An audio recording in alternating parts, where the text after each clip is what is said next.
How about a little ukulele, huh? Hey everybody, Judy Williams here, and I'm very excited to talk to you today about this rapidly modifying, changing, crazy busy, interesting, up and down roller coaster market. It is really, really hopping in all kinds of different ways than what that traditionally would look like, right? And so, what I wanted to chat about today is my business plan. So, my business plan that I built in December of 25 for the year of 2026 is not really um, servicing my business needs currently. And so, what does that mean? Um, I'm going to talk about that, but I want to share something first. I have a lot of people who are asking me regularly, like, so, hey, how's business going? What's the market like? What's that look like? And I want to share that I'm working harder right now than I have in a very long time. And I tell them, oh, I'm busy. I'm really busy. And they're like, ooh, that's exciting. And it's not that I'm busy because I've got a gazillion deals rolling in the door. I'm busy because right now we have to really, really focus and knuckle down and get the work done. Our escrow teams and us as account executives are having to really, really work hard to bring those deals in. And then we kind of have to hold those deals together and carry them across the finish line. A lot of transactions right now are just struggling to be completed and to close. So that's a whole different world than a lot of you have ever seen before. And I want to use one of Coach's favorite words, and that is pivot. And I'm really excited that I'm able to know how to do that from the years of being taught how to. So the business plan that I built for my targets, my maintenance clients, my emerging talent clients. So emerging talent are my brand new realtors, brand new loan officers. That's what I call them. And I love working with brand new people. And I'm going to share with you, don't let those people slide, right? Because some of my top producing people right now started out in my emerging talent or my ETs class. So be mindful of that. But so I had to modify my targets, my maintenance, my ETs, all of that stuff. So what does that look like? My targets, I had to step that up. I have started engaging on a higher level with the managing and owner brokers to engage and encourage them to become a referral partner for me, so that they are making sure that they're being the one who's recommending to their top producers that they work with me. And I'm sharing with them the reasons why of what that I bring to the table, and we don't need to go into that here. And I'm also reaching out to my great maintenance clients that are in those same brokerages and asking them to be my referral partners with those clients as well. And of course, the 12-step target takedown is on steroids. So don't let those things slide, but look into those. My maintenance clients, I'm going to tell you, it's slow out there right now, and my competition is really slow, and they have time to get in front of my maintenance clients. And another quote from Coach is, my maintenance clients are somebody else's targets, and that is no lie. And they actually have time to listen. And I have some great relationships with my maintenance clients, and some of them are not just clients, they're friends. And they tell me what my competition is doing. And I'm not happy about what I'm hearing, I have to tell you. So that means I have to step that up. I'm treating my maintenance clients more like targets these days. So what does that mean? If I was maintenance client calling them on one time a month, I'm reaching out and touching them 2 times a month. If I was on two times a month every other week, then I'm once a week. And that's not always face to face every day, every time. Those are, of course, calls and texts and emails and all those different touches that we do. So I'm stepping up my visibility, right? As I tell all of my brand new clients when I meet with them, you can't sell anything if you're invisible. And that is no lie either. Emerging talents, I love meeting with them. They all get one-on-one meeting with me.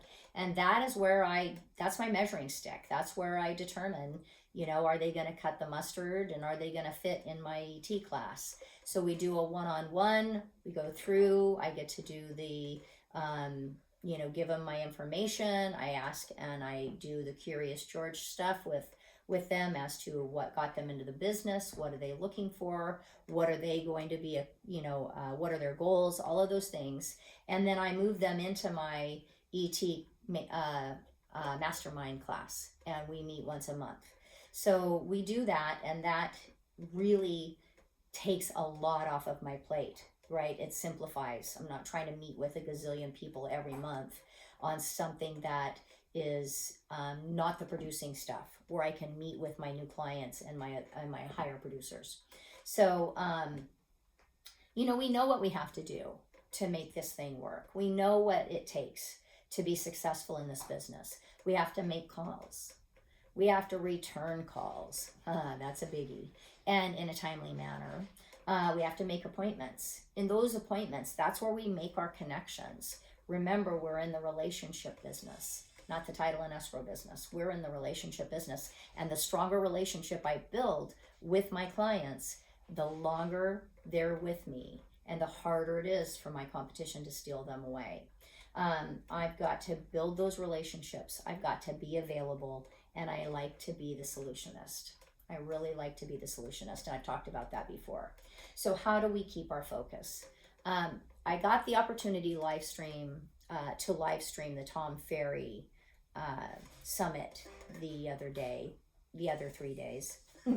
And there was a gal that spoke. Her name was Kamani Lane, and she's the president and CEO of Coldwell Banker Bain. And excuse me, I really liked a lot of the things that she had to say, and so I made some notes of what she had talked about. And she didn't beat around the bush on a lot of the stuff.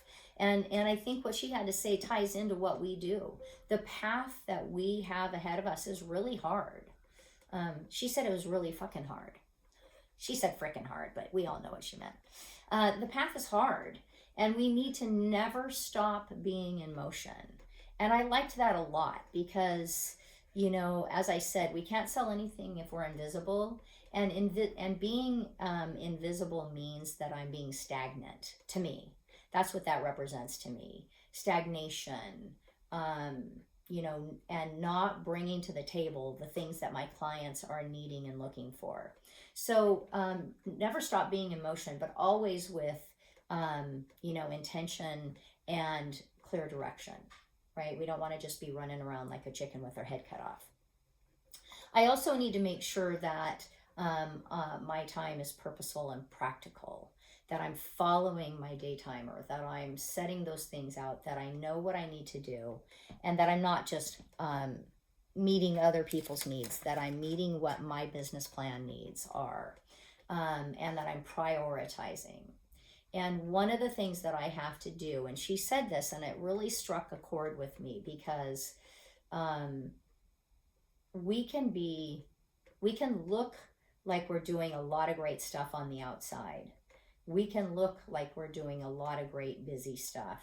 But ultimately, the one that I have to be honest and super transparent with is myself.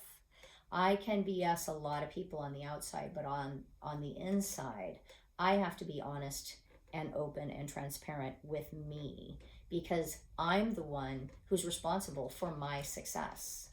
I'm the one who's responsible for bringing in the business into my branch. I'm the one who's responsible for my market share. And we all know my goal, 65 by 65, and that's coming around the corner quicker than I'd like to admit.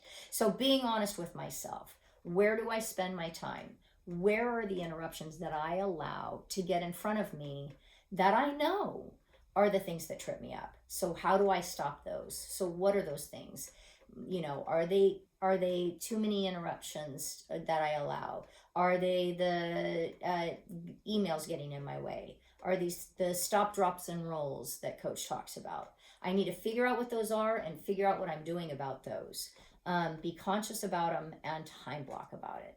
So that kind of is where I wanted to talk about with all of this. And, like I said, it really just struck a chord with me on struck a chord with me. On what I wanted to share with you today, because I think that we have such an amazing job, and what we get to accomplish every day in this business is incredible. And so I wanted to just say, let's settle down and let's focus, and let's just revisit our commitment and make stuff happen, right? So thanks for listening. I enjoy getting to chat with you guys, and I hope you enjoyed it too.